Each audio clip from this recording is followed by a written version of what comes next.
Ladies and gentlemen, welcome back to Stocks Around Us with Me Pizza. Guys, when it comes to cooking, do you know what the most common ingredient in the world is?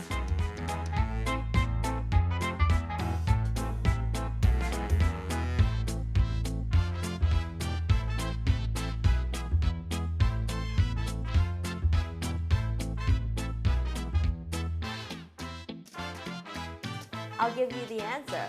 It's sugar! You might not also know that each year the average person, so people like you and me, we consume up to 24 kilograms of sugar. That's per year. No wonder I can't lose any weight. Another thing that you might not know is that pharmaceutical companies like to mix sugar into their medicines to cover up the bitter taste because we humans are naturally born to crave sweetness, which is why sugar is the oldest ingredient in the world. In fact, so old that back then in Europe, people used to call it white gold because back then it was considered such a luxury item.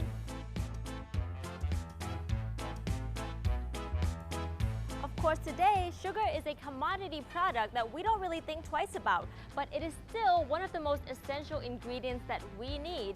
So right now, we're about to explore one of the largest sugar companies in Malaysia. Ladies and gentlemen, MSM Malaysia Holdings Berhad. For 50 years, MSM has been a leading refined sugar producer in this country, occupying over 64% of Malaysia's market share. It produces, markets, and sells refined sugar products and has the capacity to produce over 1 million tons of sugar per year. Its brands, Gula Prai, sells sugar in various grades, so consumers can choose if they want the coarse grains, fine grains, white or brown sugar, and other types. They can also choose the packaging sizes, including sugar cubes, sachets, 1 kilo bags to 50 kilos. The company caters to your requirements depending whether you're a household consumer or a restaurant business, for example. Their products span across a wide range of customers. MSM also targets industrial businesses and offer bulk packages as well. Right now, their flagship brand, Gula Prai, is the #1 best-selling brand in Malaysia. Furthermore, the company expands its footprint globally to countries like Singapore, Hong Kong, Korea, New Zealand, and Australia. They've recently also just set up a trading office in Dubai. Currently, MSM has sugar refineries in Penang, which is the country's largest refinery, producing up to 960,000 tons per year, and in Perlis. And right now, they're building another one in Johor. In addition to these facilities, another key strength of MSM lies in its logistics.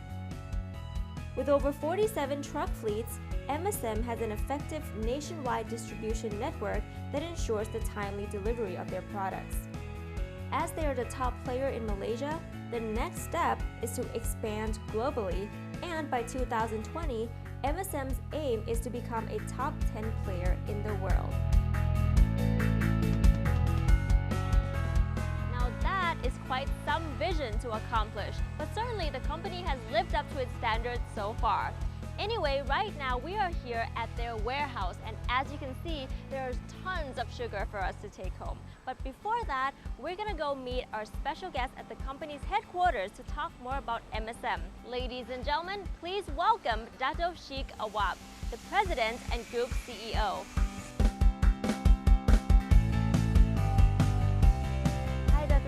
Very Hi. nice to meet you. Pleasure to meet you. So first of all, can you tell us about how the sugar industry system works in Malaysia. For example, like, who's the one who sets the sugarcane price, the sugar price? Like, how does it work here? Well, as far as in the Malaysian context, Yes. The government is involved in fixing the ceiling price for the refined sugar to be sold to the domestic market. Right. So the government is the one who sets the ceiling price. The ceiling price. Yes, I see. because the government is very conscious about the well-being of the Malaysian people, to make sure that the refiners are not overcharging the Malaysian people. Right. That's why the government is involved in fixing the ceiling price. I see. So your company does sugar refinery. Yes. That is what you do. That's right. We are the market leader. Yeah, there are two players in Malaysia, and we control about 65% of the Malaysian market.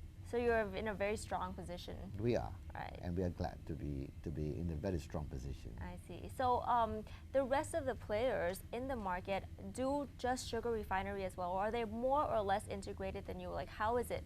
How are the competitors' business operations like? Well, our competitor is basically like us. We used to have about 10,000 hectares of sugarcane plantation at one point of time. But because the climate is not really suitable for cane plantation, and as time passed by, the yield has started to drop. So we have decided to abandon the cane plantation and the mills, and just focus on the refinery. I see. Now, how many percent does Malaysia actually import refined sugar into the country? If I can just say, in our context, okay, we import a total 100%. And last year, in 2014, we produced 998,000 metric ton. And we import approximately about 1 million metric ton from various countries. And some of our imports are also from Thailand. Right, because Thailand is one of the largest exporters as well. That's right. Now, with the AEC bringing about all these free tax, and you're importing things from Thailand, do you think that it would impact the company? How would it affect your business as a whole? Well, I believe that certain products, certain commodities should be categorized under the national food security, and sugar is one of them. Yeah, because my personal point of view, if you were to let other countries were to dictate the market price, it may not be suitable for the Malaysian market. Right, and the government supports that as well. Yes, definitely. Anything that's good for the consumers, the government will always support it. So overall, what is your outlook on the sugar industry growth in the country in the next few years? Well, I certainly believe that the Asian market is the engine of growth. In the last 7 years, Asia and the African continent were the engine of growth, and has also been anticipated that in the next 10 years, from 14 to the year 2024, Asia and African continent is still the engine of growth. And as far in the Asian context, the leading countries as far the consumption is concerned will be India, followed by China.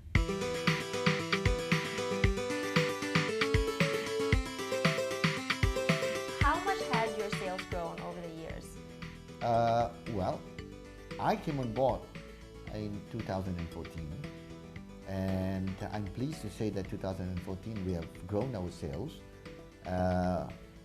2014 we have produced 998,000 metric ton, which is the highest that we have ever produced since the inception of the company 50 years ago. And this year our target is to produce 1.1 million. Wow.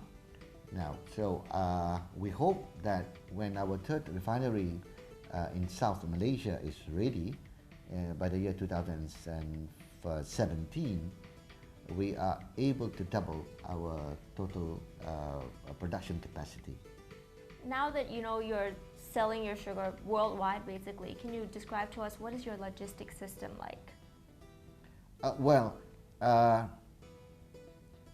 we use. We are now in the process of looking at joint venture with a couple of the chartering companies, not only from the export but also from the import, because this year we will become a trader ourselves, and we used to be importing based on CNF. Now, when the trading company is up and running, hopefully by the middle part of this year, then we will be importing our raws based on FOB, and we will be we are currently in talks with a few chartering companies that we are able to be in total control of the complete value chain. Oh, I see. So you're really expanding your value chain services and everything. That's right. Well, thank you so much, Dato. Thank you. It's a pleasure to meet you. Pleasure to meet you.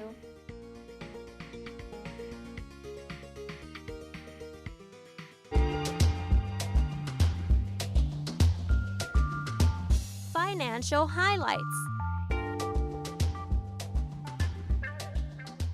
At the end of 2014, MSM's revenue was over 2.2 billion ringgits, or 22 billion baht. Its net profit was over 250 million ringgits, or 2.5 billion baht. Its net profit margin was around 11% and ROE around 13%. Its PE was at 13.5 and PBV at 1.7. At the end of 2014, MSM's share price was around 4.9 ringgits, or 49 baht. Its market cap was over 3.4 billion ringgits, or 34 billion baht. You know what? Right now I'm feeling quite faint, so I think I'm gonna need to refill my blood sugar level with all of these sweets. See you guys later!